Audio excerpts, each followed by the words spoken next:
చరిత్ర ఉన్నంత వరకు తెలుగువారి గుండెల్లో ఉండే ఏకైక వ్యక్తి ఎన్టీఆర్ అని ముఖ్యమంత్రి చంద్రబాబు కొనియాడారు.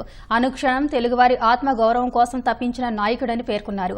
వైఎస్ఆర్ జిల్లా మైదుకూరులో నిర్వహించిన ఎన్టీఆర్ వర్ధంతి సభలో చంద్రబాబు పాల్గొన్నారు. ఎన్టీఆర్ విగ్రహానికి పూలమాల వేసి నివాళులర్పించారు. పేదరికం పూర్తిగా నిర్మూలించాలనేది ఎన్టీఆర్ కల అన్న చంద్రబాబు పేదరికం లేని సమాజం తెలుగుదేశం పార్టీతోనే సాధ్యమని చెప్పారు. ఎన్టీఆర్ ఒక స్ఫూర్తి, ఎన్టీఆర్ ఒక ఆదర్శం, ఆయన జీవితం ఒక సందేశం.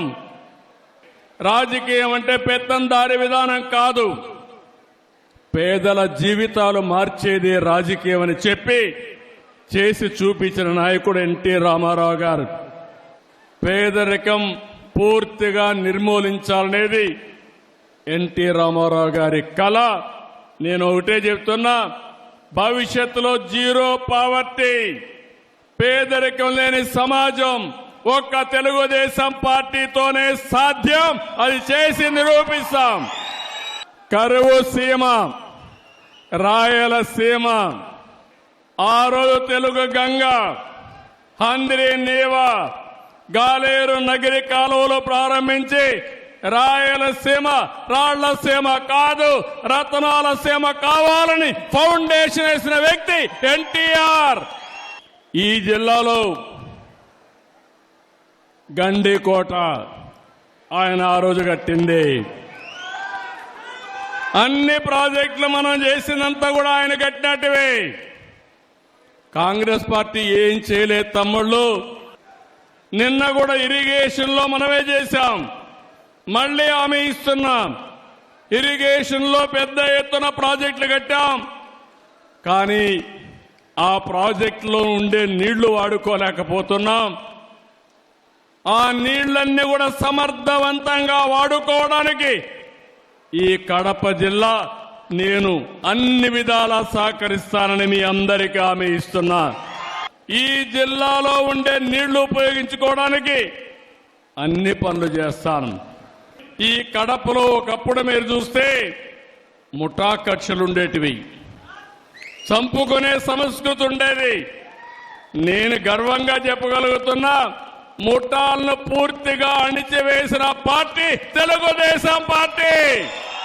రాయలసీమలో ఉండే రిజర్వాయర్లు కళకళలాడుతున్నాయంటే అది తెలుగుదేశం పార్టీ చూపించిన చొరవ. పోలవరం నుంచి దగ్గర ఒక 200 నుంచి 300 టీఎంసీ నీళ్లు రాయలసీమకు వస్తే ఇంకా రాయలసీమను ఎవ్వరూ పట్టలేరని చెప్పి కూడా నేను మీకు తెలియజేస్తున్నా. ప్రగతి వైపు పరుగు పెట్టే పరిస్థితి వస్తుంది. 2 సంవత్సరాల్లో పోలవరం పూర్తి చేస్తామని మీ అందరికీ హామీ ఇస్తున్నా. రేపు రాబోయే రోజుల్లో గోదావరి, పెన్నా, పోలవరం, బనకచెర్ల వరకు అనుసంధానం చేయగలిగితే అది ఒక గేమ్ చేంజర్ గా తయారవుతుంది. రాయలసీమ రైతాంగం మీసం తిప్పి బతికే రోజు వస్తుందని చెప్పి కూడా నేను మీకు తెలియజేస్తున్నా. ఆ రోజు ఎన్టీ రామారావు గారు ప్రారంభించిన జల యజ్ఞం ప్రతి ఎకరాకు నీళ్లు ఇచ్చే బాధ్యత నాదని మరొకసారి మీ అందరికీ హామీ ఇస్తున్నా. నేను అనునిత్యం ఆలోచిస్తున్నా, రాయలసీమ రుణం ఎట తీర్చుకోవాలి. నేను కూడా పుట్టింది రాయలసీమలో, పుట్టా రాయలసీమ బిడ్డ. రాష్ట్రాన్ని అభివృద్ధి చేస్తాం. కరువు జిల్లాలైన రాయలసీమని అభివృద్ధి చేసే బాధ్యత తీసుకుంటానని చెప్పి కూడా నేను మీకు తెలియజేస్తున్నా. ఈ జిల్లాలో కొప్పర్తి, ఇక్కడే కడపలో 2300 కోట్ల రూపాయలు కేంద్రం ఇచ్చారు. కొప్పర్తిని ఒక పారిశ్రామిక కేంద్రంగా తయారు చేసే బాధ్యత, మీకు ఉద్యోగాలు ఇప్పించే బాధ్యత నేను తీసుకుంటానని చెప్పి కూడా నేను మీకు తెలియజేస్తున్నా.